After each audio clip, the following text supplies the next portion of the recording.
Today I have two oil filters cut open for you. Got a Mopar OFE 00292 off of my sister's Dodge Dakota V6 3.9 liter, and then we got a Fram PH10575 off of, I just took off of my 5.3 Silverado.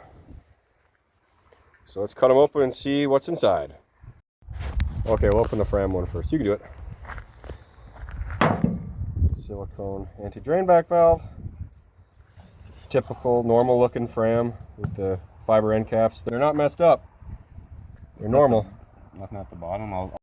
Here's your bypass valve.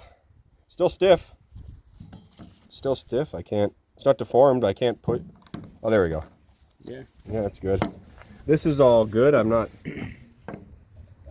don't see any metal or anything, but it was only run for 6,000 kilometers, maybe 6,500.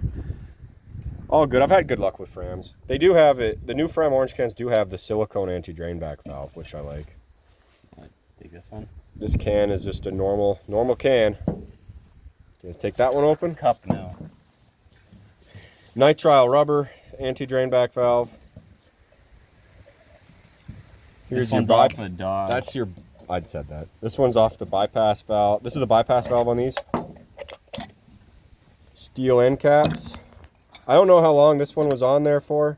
The spring on there. It's a well. This one looks like pretty tough and sturdy actually. Oh yeah. It looks good. Nothing in there. I like the spring. This one's a bit dirty, so this one was from the previous owners of my sister's truck, so I don't know how long it sat on there for, but that's a pretty good looking filter actually. Well. There you go.